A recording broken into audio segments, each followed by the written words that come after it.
The restaurant was my choice, a place called the Gilded Vine, known for its intimate ambiance and soft, forgiving light. Twinkling fairy lights were woven through the exposed brickwork, and the low hum of conversation from other tables provided a comforting blanket of sound. It was meant to be a perfect evening, my 32nd birthday dinner. For one night, I wanted to feel celebrated, seen. I had spent weeks planning, picking the menu, confirming the guest list. I wanted everything to be just right. A fragile bubble of happiness in a life that often felt like a series of duties. Everyone was there arranged around a long, rustic wooden table. My parents radiating a quiet, self-satisfied pride.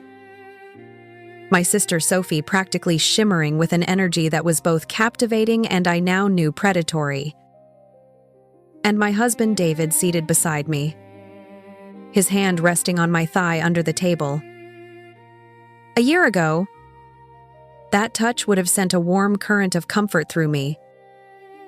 Tonight it felt like the cold, heavy weight of a stone. His palm was clammy, his thumb tracing nervous, repetitive circles on the fabric of my dress. He was a coiled spring, and I was the only one in the room who knew it. I scanned the faces of our friends, people we'd known for years. They were laughing, sipping wine, blissfully, unaware of the meticulously planned demolition about to take place. My mother caught my eye and smiled, raising her glass in a small toast. "You look lovely." "Clara." "Doesn't she look lovely?" "Robert?" she said to my father. He grunted in agreement, busy with his bread roll. Of course. Clara always looks put together. It wasn't a compliment. It was a label. The same one I'd worn my whole life. The responsible one. The practical one. The one who was always just fine. Sophie, seizing the momentary lull, cleared her throat with the theatrical delicacy of a stage actress. The sound was a signal, a trumpet call for the start of the main event. She rose from her chair. A slow, deliberate movement designed to draw every eye. And it did. The conversation at our table sputtered and died. David, as if on cue, stood up with her, his chair scraping loudly against the floor. He moved to stand just behind her, his hand finding the small of her back in a gesture of possessive support that turned my stomach. Sophie's eyes, a brilliant, confident blue, swept the room before landing on me. There was a flicker of something in them. Pity, perhaps, or just cold clinical triumph. She placed a hand, her nails perfectly manicured in a blood-red polish, flat against her stomach. It wasn't a bump. Not yet. It was a promise. A threat. "I have an announcement," she said, her voice a high, sweet melody that carried through the room. It was the voice she used when she knew she had everyone's undivided attention. She paused, letting the silence stretch, building the tension like the pro she was. "David and I." She looked back at him, a secretive little smile playing on her lips. And he smiled back. A conspirator confirming the plan. "We're expecting a baby." The words dropped into the silence like stones into a perfectly still pond. The ripples of shock were instantaneous and visible. Forks paused halfway to mouths. Wine glasses froze at lips. My friend Olivia's jaw literally dropped. I could feel every single eye in that room. Friends. Family. Even the waiter hovering nearby snapped to my face. They were waiting for the explosion. They were waiting for the tears. The accusations. The raw, wounded scream of a woman publicly gutted. They were waiting for me to shatter. My mother's face was a canvas of confusion. Her brow furrowed. My father just looked blank, as if he couldn't process the information. David's expression was one of smug finality, while Sophie's was one of pure, unadulterated victory. She had won. She had taken my husband. My future. And now she was claiming it all in front of everyone I knew. But I didn't shatter. Not this time. My body felt strangely calm. The adrenaline. A cold, steady hum in my veins instead of a frantic panic. My hand, as if it had a will of its own, reached for my wine glass. The stem was cool against my fingers. I raised it to my lips, took a slow, deliberate sip of the deep red liquid, and let the sharp taste of dark cherries and betrayal coat my tongue. I held Sophie's gaze over the rim of the glass.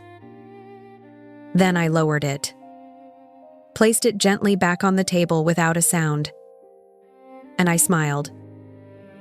It wasn't a polite smile or a pained smile. It was a real smile born from 6 weeks of silent rage and meticulous planning. A smile that said, "You have no idea what you've just started." To understand that night, you have to understand the soil in which it grew. Our family was a carefully tended garden where only one flower was ever meant to bloom. Sophie was the prize rose, vibrant and adored, while I was the hardy, practical shrubbery in the background. Necessary but never celebrated. This dynamic was cemented early in a series of small, seemingly insignificant moments that, when stacked together, formed the foundation of our lives. I remember my 8th birthday. I had asked for a chemistry set, fascinated by the idea of mixing potions and creating reactions. Sophie, who was turning 6, wanted a pony ride. Our joint party was a testament to our parents' priorities. In the center of the backyard, a saddle-looking pony trudged in circles with a giggling Sophie on its back, adorned with ribbons in her hair. My present, a small forgotten box on the picnic table, was the chemistry set. When a neighbor commented on the extravagance of a pony, my mother had laughed. "Oh, you know Sophie? She has to have her dreams. Clara is our little scholar. She's happy with her books and experiments." I wasn't asked if I was happy. I was told I was. My desires were practical and quiet. Sophie's were dreams that the world had to bend to accommodate. The teenage years only amplified this divide. Our junior prom was a masterclass in favoritism. Sophie, a freshman at the time, was asked by a senior. My parents spared no expense.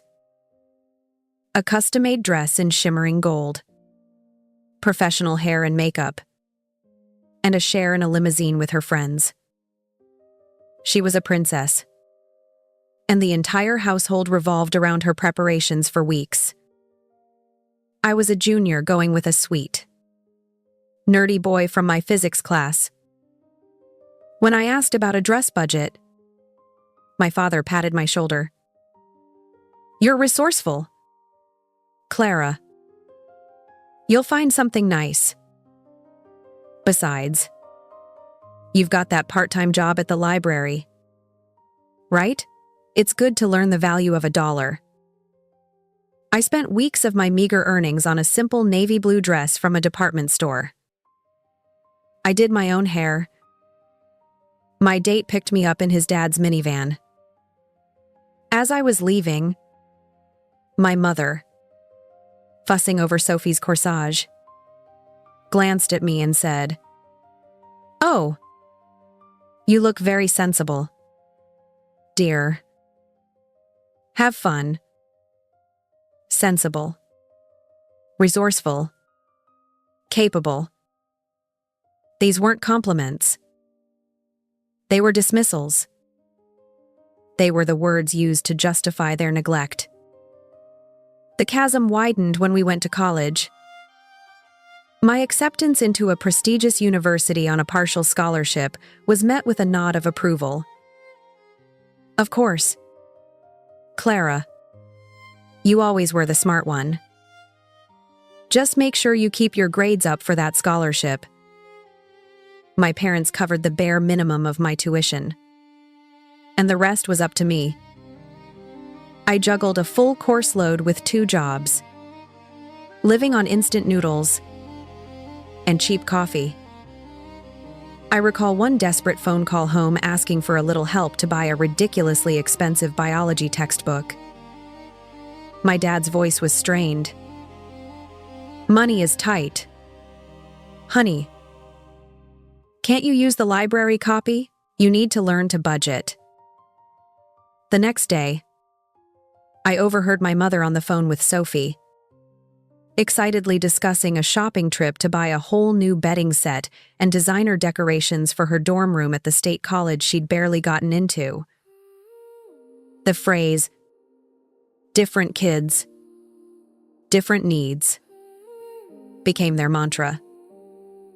A convenient excuse for lavishing resources on Sophie while I learned to survive on my own. This constant grinding inequality didn't just make me independent. It made me feel fundamentally unworthy. It taught me to silence my own needs, to never ask for too much, to be grateful for whatever scraps of attention I received. It groomed me to be the perfect target for a man like David. He saw a woman preconditioned to accept less than she deserved. Sophie, on the other hand, was groomed to believe she deserved everything, regardless of who it belonged to.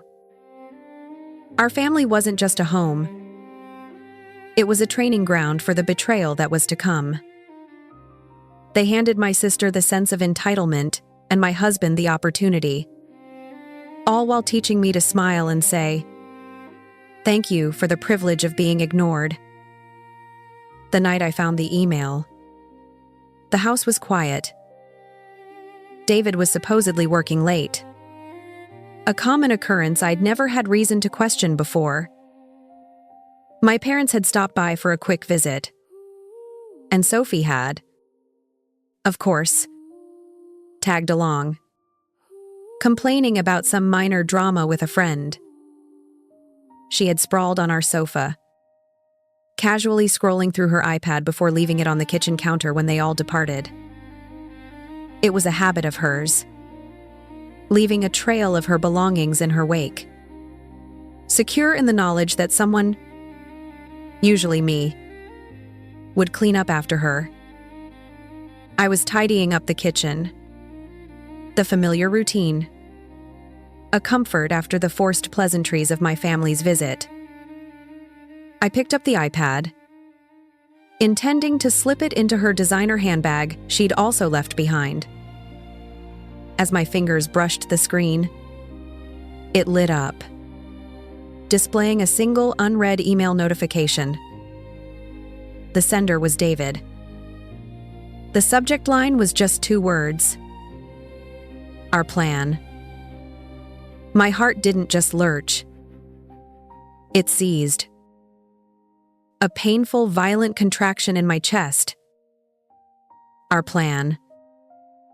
It sounded so official, So deliberate. My mind raced, trying to find an innocent explanation. A surprise party for me.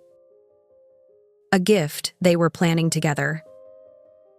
But a cold, slithering dread was already winding its way through my gut, telling me it was nothing so benign.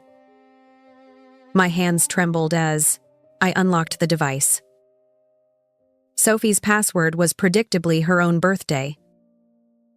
I navigated to the mail app and tapped on the subject line. The email opened, and the world tilted on its axis. It wasn't a summary. It was a blueprint for my destruction. David's words, intended for my sister's eyes only, were clinical and cruel. Sophie? It began confirmed the reservation at the Gilded Vine for 8 p.m. Everyone will be there. You make the announcement right after the main course before the cake. I'll stand up with you. The key is to act surprised but happy. Let her have her meltdown. The more public, the better. It makes us look like a tragic love story and makes her look unhinged. Your mother already knows something is up. She'll be on our side. I had to read that line twice. Your mother already knows. My own mother.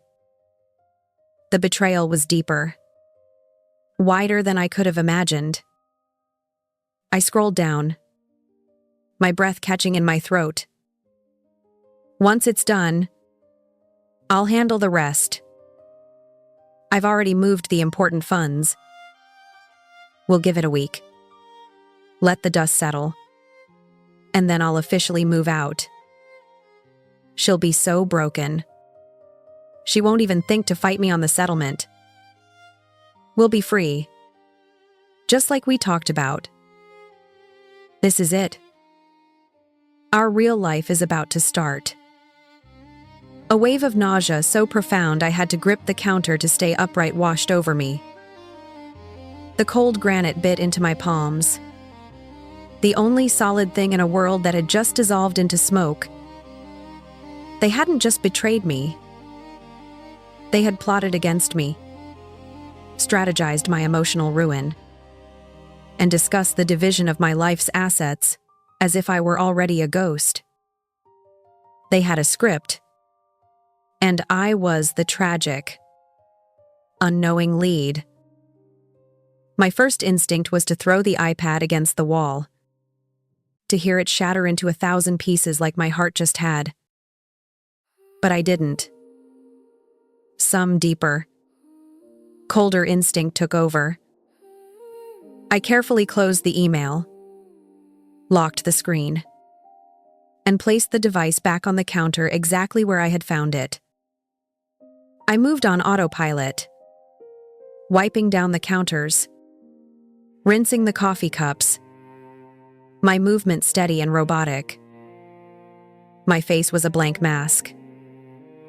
I caught my reflection in the dark glass of the oven door and saw a stranger staring back at me. Pale, eyes wide with a horrifying new knowledge, but with a jaw set in a hard, unfamiliar line.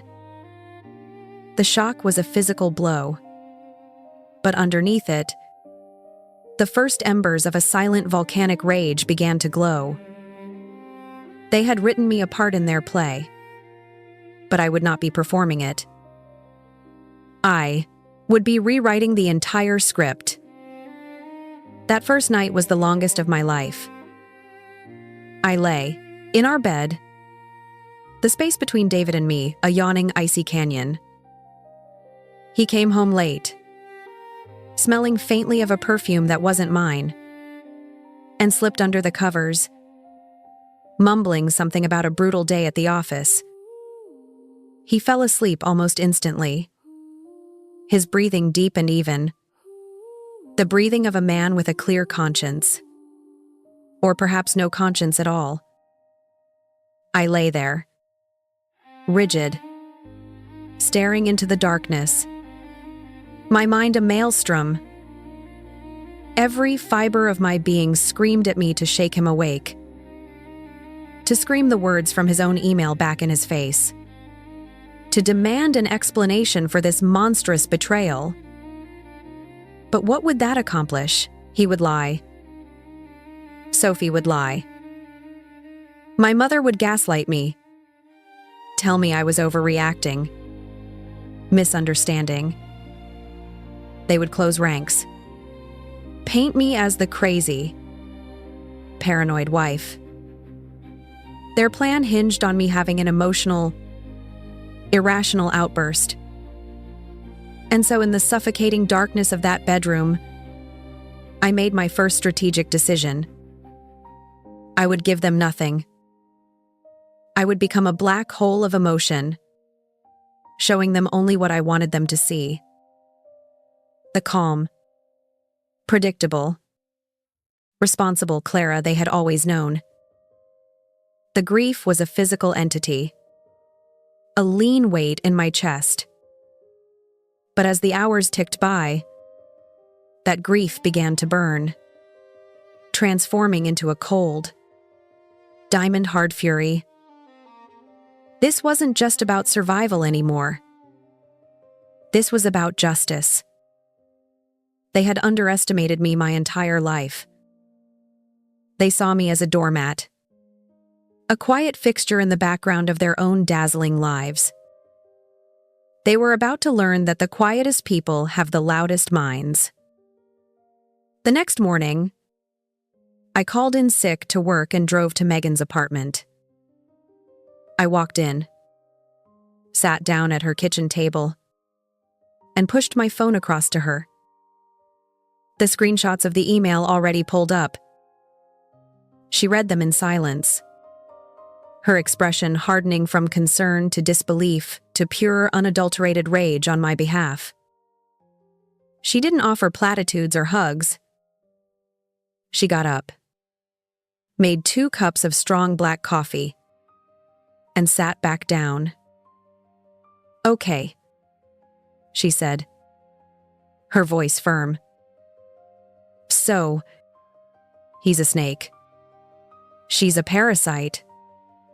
And your mother is a co-conspirator. What's our plan? Our plan." The words were a lifeline. This wasn't just my fight anymore. That afternoon, we turned her small apartment into a war room. We bought a whiteboard and started mapping it out. On one side, their plan, the birthday announcement, the public humiliation, the quick and dirty divorce settlement. On the other side, we wrote our counteroffensive. Every move they planned to make, we would have a counter-move ready. Every lie they told, we would be armed with the truth. My identity as the responsible one, the meticulous planner, the one who always handled the details, became my greatest weapon. I had managed our family's finances for years. I knew every account, every password, every investment. Megan, a marketing strategist, was brilliant at seeing the bigger picture, at predicting their moves and crafting the perfect response. We worked in a state of focused, furious energy. There were moments, of course, when the mask would slip. I would find myself staring into space, the sheer weight of the betrayal threatening to drown me. And Megan would be there, not with pity, but with a practical question. "Okay, what's next on the list?" She pulled me from the quicksand of my own sorrow and pointed me toward the solid ground of action. My silent rage wasn't just a feeling. It had become a project plan, complete with timelines, deliverables, and a very clear objective: total annihilation. As Megan and I dug into the foundations of my marriage, looking for cracks. My mind kept snagging on one particular memory. A year ago, the sterile white walls of a fertility clinic's waiting room. The hushed, hopeful atmosphere. The crushing weight of David's words on the drive home. The conversation had been so perfectly staged. He pulled the car over a few blocks from our house, turning to face me with a look of profound, sorrowful gravity. He took both my hands in his. "Clara," he'd said, his voice thick with fake emotion. "I got the full report from Dr. Rodid. Miller. My tests. They all came back perfect. Absolutely fine." He paused, letting the implication hang in the air. "The issue. It's on your side. Honey. The doctor said it's something called diminished ovarian reserve." He said, It's just not going to happen for us naturally." My world had simply imploded. The word infertile branded itself onto my soul. I remember sobbing. A raw, keening sound of pure despair right there in the car. David held me, stroking my hair, murmuring empty comforts. "It's not your fault. It's not your fault. We'll get through this. We're a team." But we weren't a team. He was the architect of my pain. He let me carry that shame. That deep, fundamental feeling of being a broken woman for an entire year. Every time a friend announced a pregnancy, every time I saw a baby, the wound would tear open again, and he would be there to offer his hollow, supportive words, all while knowing the truth. "He lied," I said to Megan, the certainty of it hitting me with the force of a physical blow. There is no way he was telling the truth about that. Getting our hands on his actual medical records was a fortress to be sieged. Patient confidentiality was a formidable wall. My initial calls to the clinic were met with polite but firm refusals. But Megan was relentless. Her job had put her in contact with people from all walks of life, including a former colleague who now worked in administration for the hospital network the clinic belonged to. It was a huge risk for her contact, and it took days of careful, persuasive conversation from Megan, appealing to a sense of justice and female solidarity. Finally, a plain brown envelope appeared in Megan's mailbox. My hands were shaking so badly, I could barely open it. Inside was a single photocopied sheet. It was the official lab report for David from the same clinic. On the same date, he had claimed to have been tested. I scanned the page, my eyes racing past the medical jargon until I found the conclusion at the bottom. The diagnosis was printed in stark black letters. Ospermia. No sperm cells identified in the sample. I read it once. Twice. 10 times. Sterile. Not low count. Not poor motility. 0. He was, and likely always had been, completely sterile.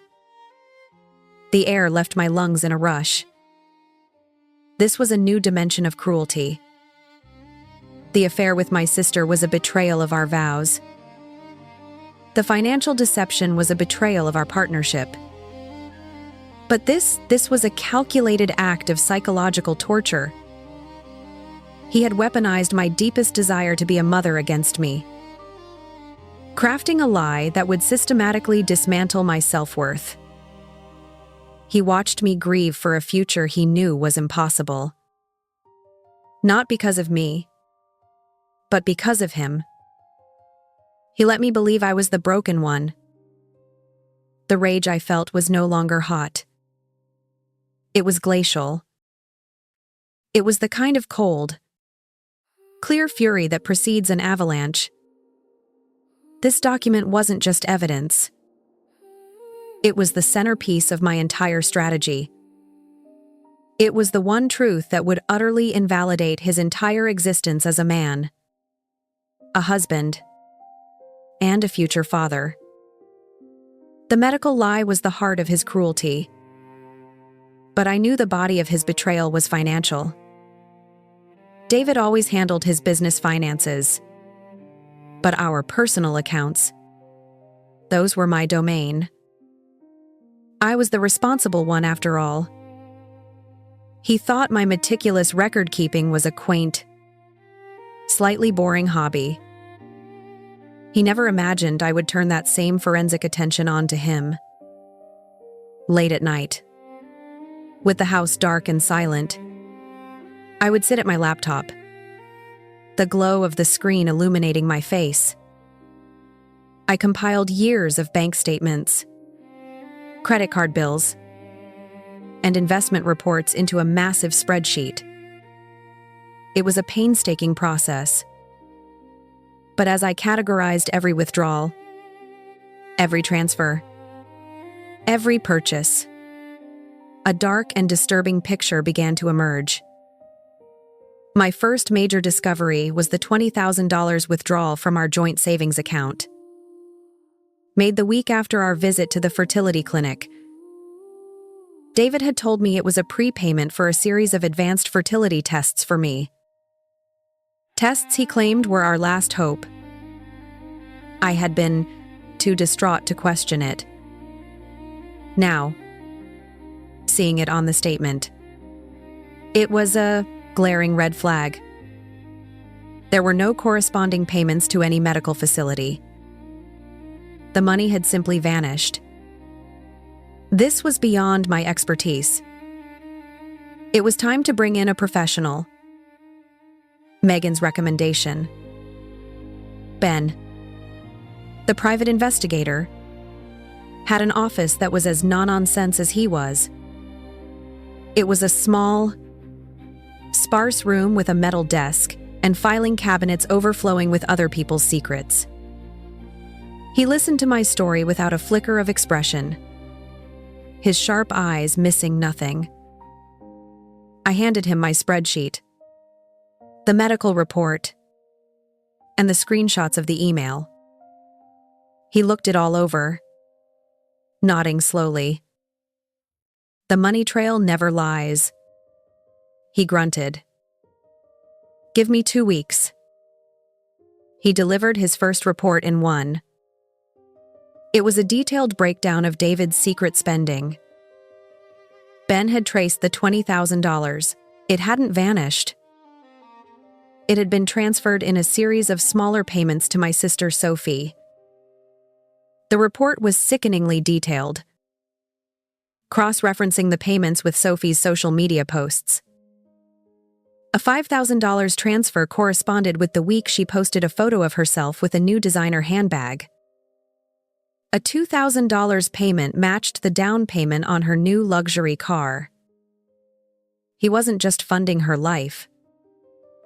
He was using our shared future money I had worked for and saved to do it.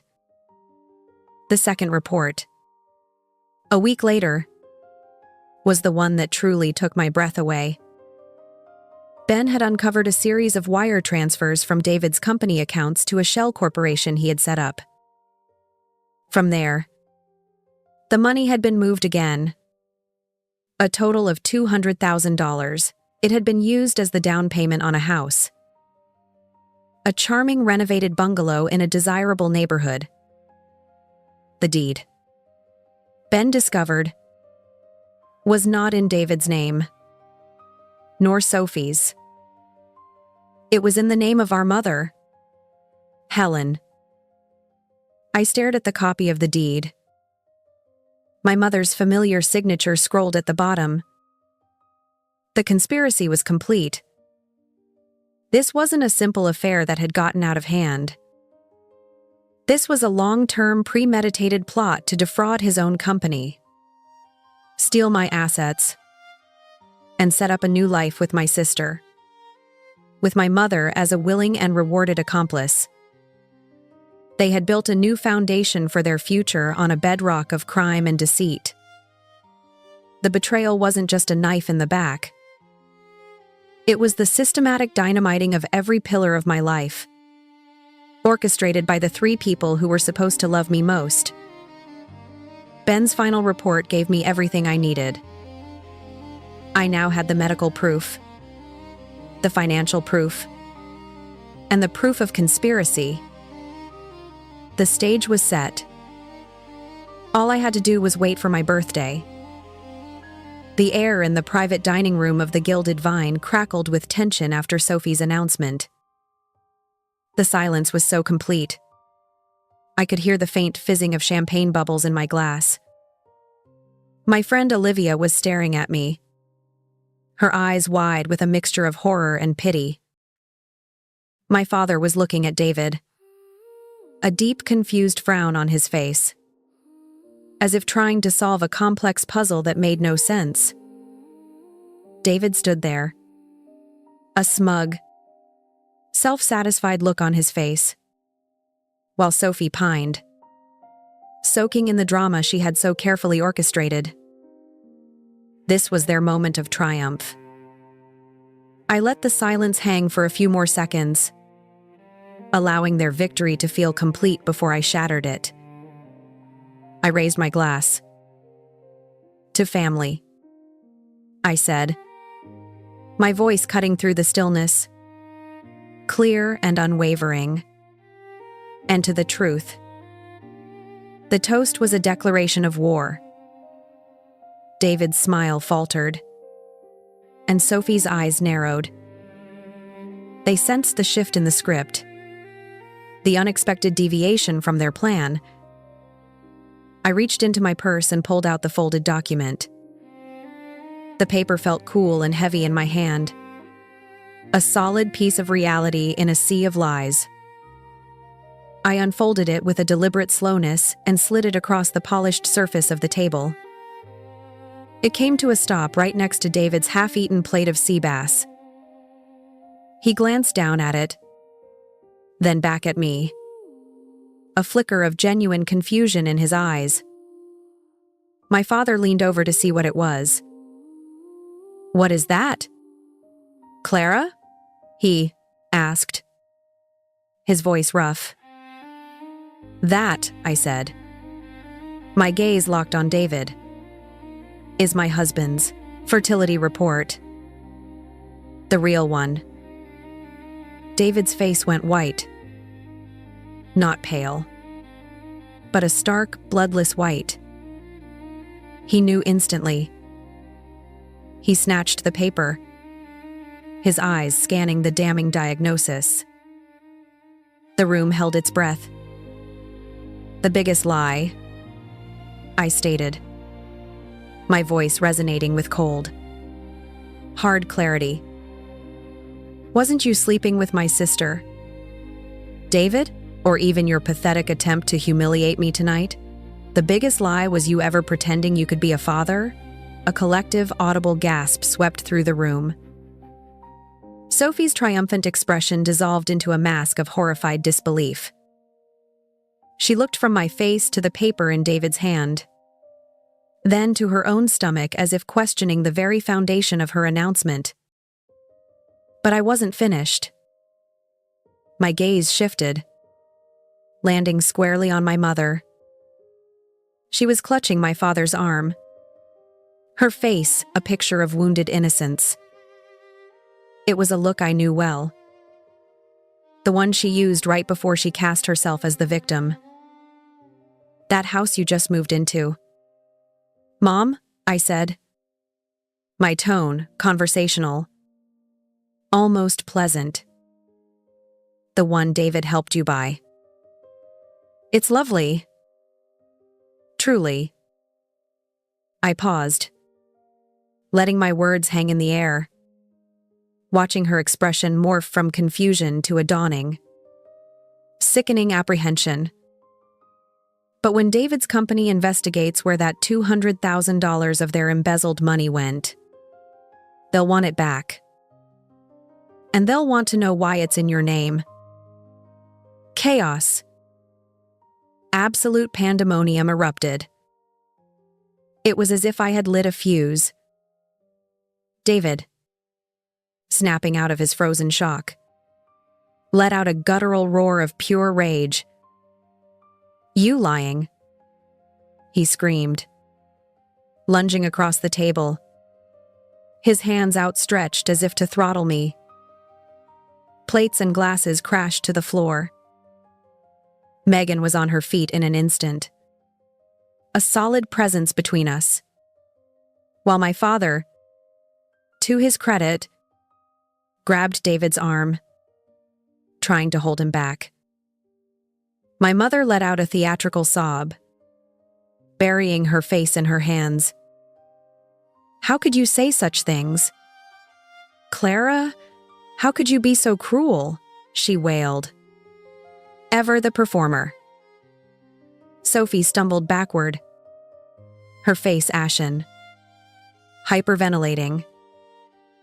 The life she thought she had secured, the man, the baby, the financial security, was evaporating before her very eyes. Just as David broke free from my father's grasp, the doors to the private room burst open. Two large, impassive security guards, alerted by a prearranged text from Megan, moved in with swift professional efficiency. They seized David, pinning his arms behind his back.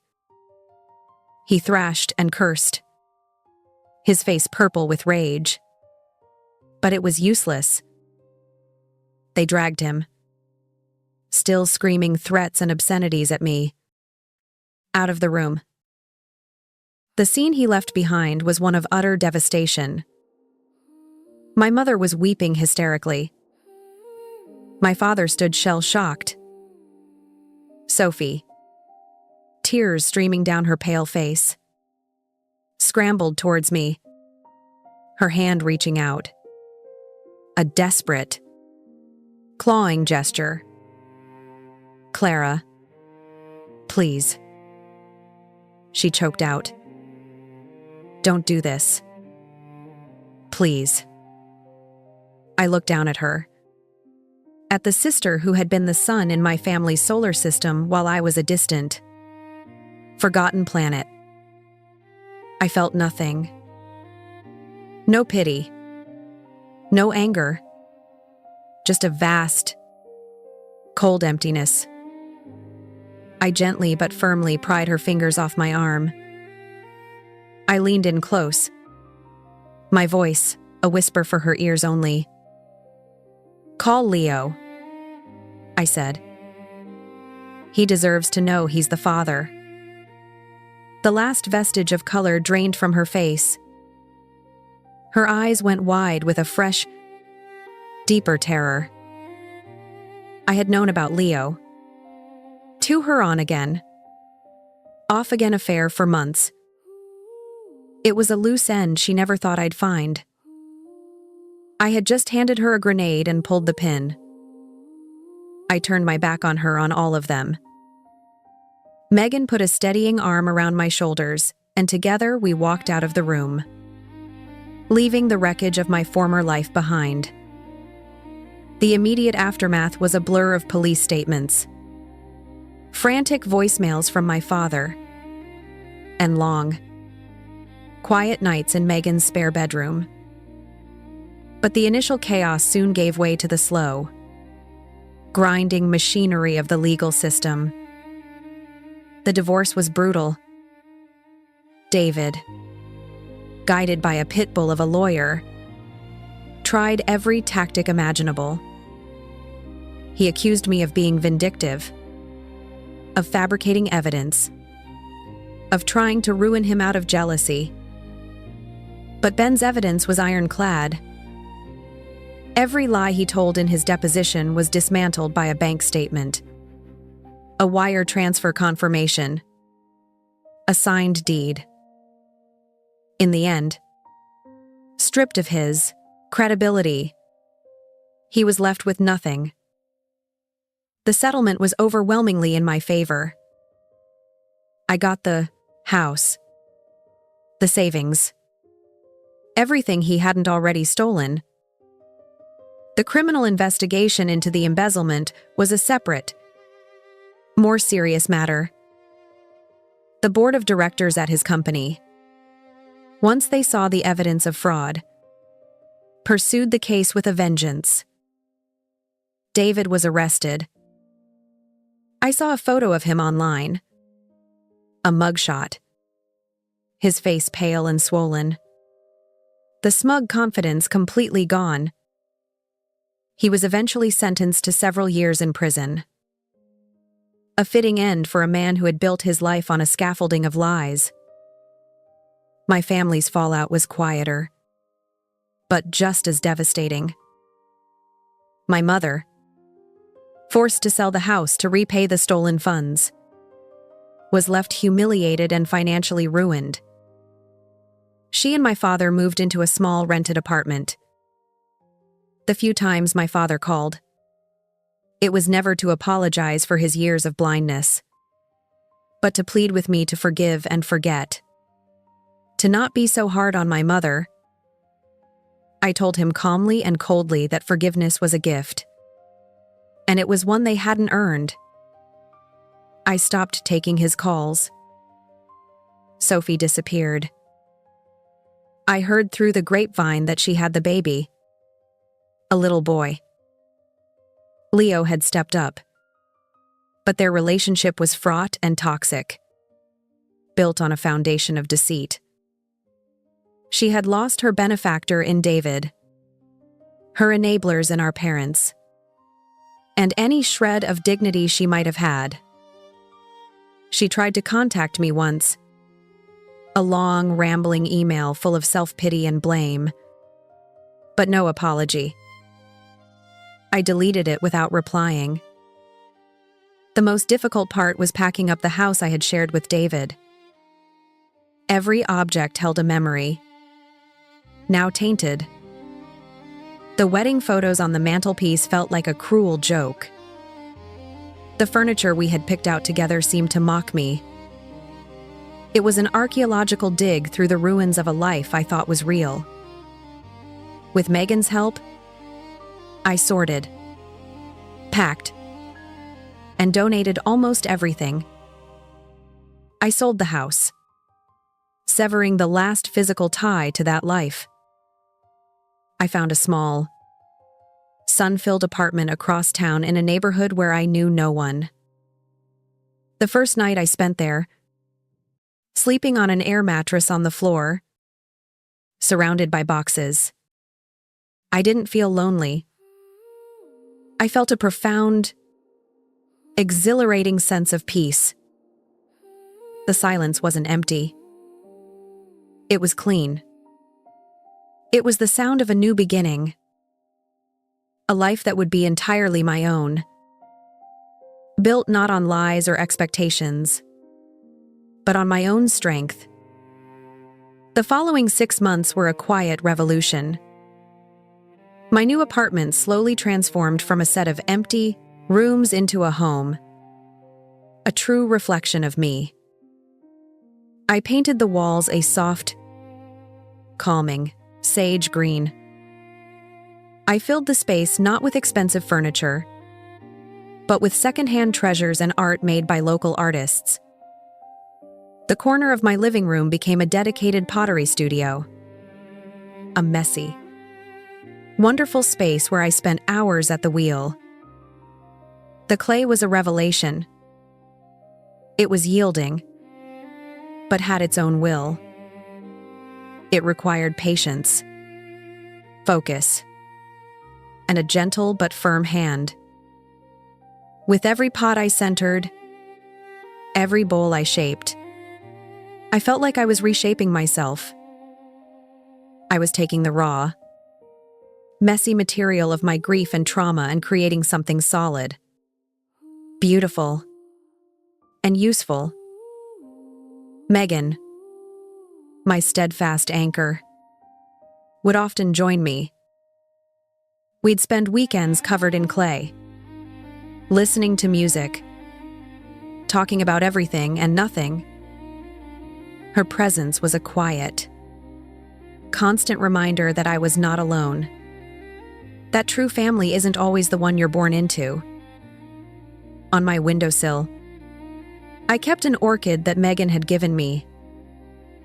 It was in a sorry state when it arrived, its leaves limp and yellowed, its flowers long gone. A rescue project, she'd called it, with a knowing smile. I made its recovery my mission. I learned about its needs, repotted it in fresh bark, gave it the perfect amount of indirect sunlight, and misted its leaves every morning. For weeks, nothing happened. But I didn't give up. Then one morning, I saw it. A tiny new green shoot pushing its way determinedly toward the light. Watching that orchid slowly, painstakingly come back to life was like watching my own reflection. I started reconnecting with parts of myself I had lost during my marriage. I went hiking, something David had always found boring. I joined a book club. I had long, leisurely dinners with old friends, laughing until my sides hurt. A genuine, carefree sound I hadn't heard from myself in years. One evening, as Megan and I sat on my small balcony, watching the sunset paint the sky in hues of orange and purple, I looked over at the orchid, now boasting a single, perfect, vibrant bloom. A wave of understanding washed over me. So clear and peaceful, it felt like a benediction. I wasn't broken, I said softly, more to myself than to her. I was just planted in the wrong garden. It was the simplest, most profound truth. I had spent a lifetime trying to grow in toxic soil, choked by the weeds of favoritism and neglect, watered with lies and betrayal. I thought the fault was with my roots, that I was somehow flawed. But I wasn't. I just needed to be repotted. Herein, this new life I had cultivated for myself, surrounded by light and genuine love. I was finally truly blooming. The scars were still there, faint silver lines on my soul. But they were a part of my story, a map of where I had been. They were not a sign of weakness, but a testament to my survival. I had found my peace, not by destroying them, but by nurturing myself. If this story touched you, please consider subscribing and sharing this video. It really helps me grow the channel.